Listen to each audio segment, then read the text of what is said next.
I might need a little something to clean out the taste in my mouth. Whether you're a vampire, ghost, or mummy, I'll give you a chocolate, a lolly, or gummy. Gobble them quick, aren't they yummy? But eat them too fast and you'll hurt your tummy. Oh, I wrote a little rhyme for you listeners, all about eating. Oh, but do you know the origin of trick-or-treating? Here's a fun fact. This tale involves me, Nanny Cadavra, and my bag full of sweets. Written by Meredith Morgenstern. Performed by Nichole Goodnight, with sound sculpting by Kristina Manente. Listen up to hear how I once left my mark in the town without candy.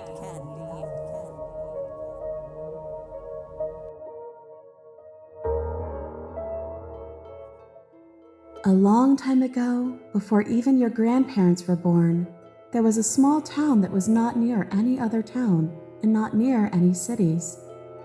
Someone who wanted to visit would have to drive for hours and hours, past forests and deserts, past grass prairies and swamps before they arrived.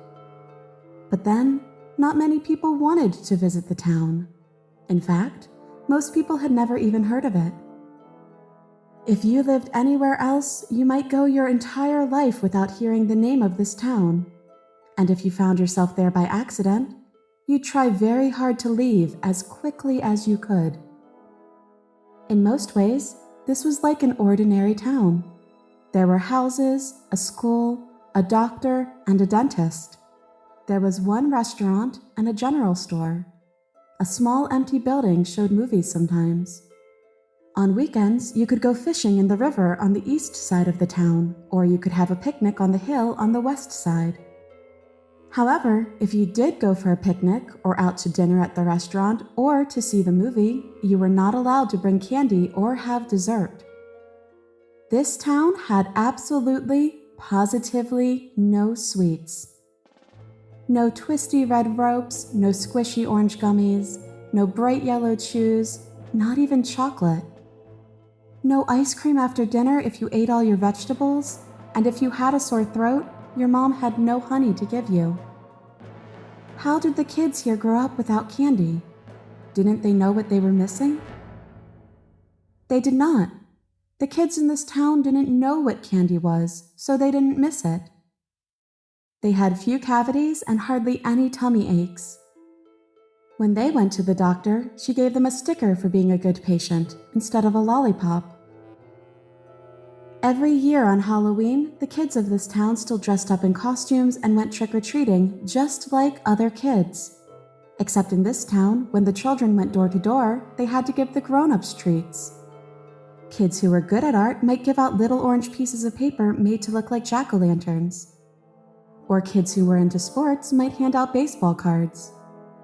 The adults would happily take their treats from the kids and put them away somewhere special. Maybe once in a while, the grown-ups would take out their collection of Halloween treats and think, My, what wonderful children we have in this town. They are so creative and generous. This went on for many years. Those kids would grow up and become adults who collected homemade treats from kids on Halloween, and so on. But nothing lasts forever, and even in this town, so far from anywhere else, something, or someone, was bound to come along and change things.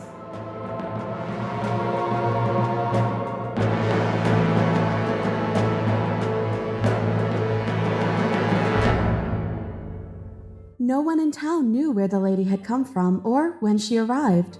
One day she wasn't there, and the next day she was.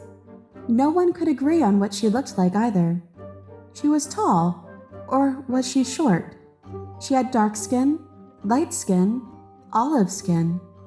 She wore a long dress or a pair of pants. Whatever she looked like, however she got there, and whoever she was, everyone agreed on one thing. She certainly wasn't from there. Early in the morning, the lady walked through the town with her chin up and her back straight. She smiled.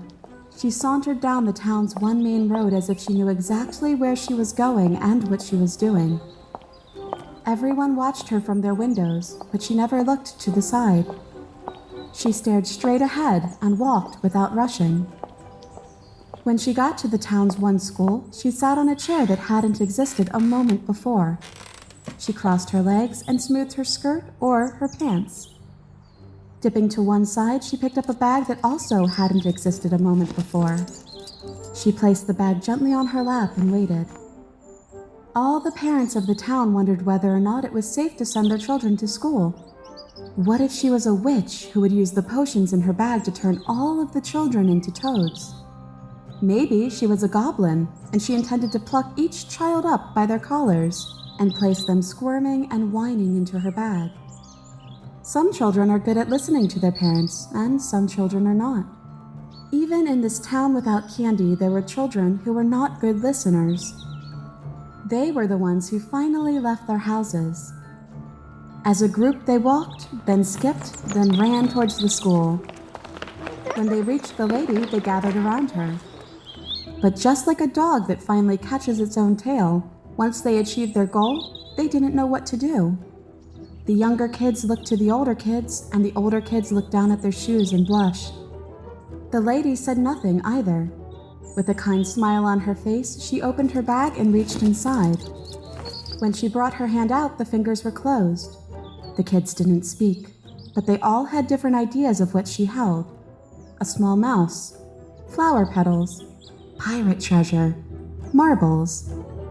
When the lady knew she had their attention, she slowly opened her fingers. In her palm sat several tiny presents. At least to the children, they looked like presents. The objects were wrapped in colorful paper that twisted into bows at either end. Each child took a present and unwrapped it. They stared at the colorful jewels inside the papers. They looked around to see what the other children had. And then, as if this is what they had been waiting for all their lives, they knew to put these presents into their mouths.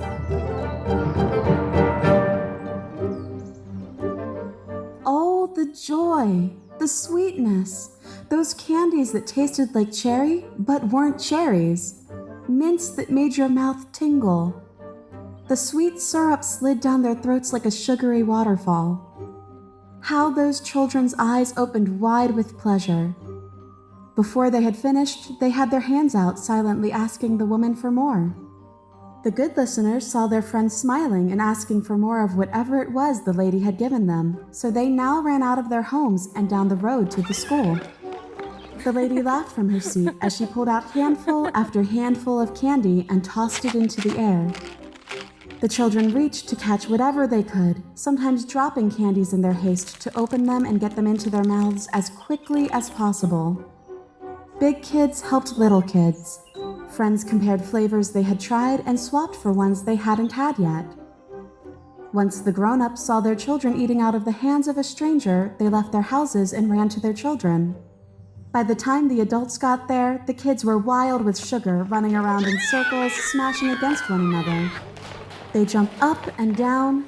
They climbed trees super quickly. Oh, the yelling and screaming. Some children just stood in place and shook with bottled energy. The grown-ups didn't know what was going on or why this was happening, so they did what grown-ups always do when they have no control and can't figure out the situation. They grabbed their own kids and yanked them back home. Naturally, the kids fought back, but all that sugar was starting to wear off. They were growing tired and cranky.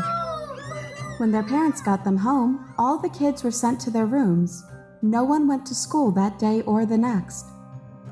By lunchtime, the lady had disappeared. The children all cried in bed from such tummy aches. The parents of the town held a meeting to discuss what happened and what to do next. However, since they didn't know where the lady had come from, how she'd gotten into the town, or where she'd gone when she'd left, they didn't know how to stop her from coming again. And since all the parents had grown up without candy, they didn't quite know what it was or how to make their children's tummies feel better. Everyone went home feeling silly and helpless. 2 nights after the lady had given them candy, when they were feeling better, a few children left their houses to go play outside before the sun went down. When they opened their front doors, each of them found a small bag on their porch. Each bag held dozens of sweet treats like the ones the lady had given them. The children were smart enough not to tell their parents about this. They took their bags and met up by the school again, where they swapped for their favorites and ate candy until they got tummy aches again. All the next day, the parents of the town wondered why their children were sick again. A grown-up without kids who worked at the school called another meeting and showed the parents all the candy wrappers she'd found at the playground. The parents went home and sent their kids to their rooms again, and this time, no one was allowed out after dinner. After another day passed, the children were all sent to their rooms straight after school. This time, the parents waited outside for bags of candy to appear. When they did, the parents took the bags inside and hid them. They did this a lot of nights in a row. As usual with children, they got bored of being sent to their rooms every night. They knew that there was candy waiting for them outside, and they wanted it very badly, even if they felt sick after eating it all. When the kids who weren't good listeners couldn't take it anymore, they put on their Halloween costumes. They snuck out of their bedrooms or back doors and hid behind bushes. Bags of candy arrived outside their doors. The children waited until their parents had stepped out to pick up the bags. Then, they rang the doorbells of their own houses. When a parent would answer, the children held out their hands and demanded candy. And since all parents think their child is good, the parents didn't think that this could be their own little darlings breaking the rules by leaving their rooms and demanding candy. The children were so happy with this trick that they soon went to their friends' houses for candy.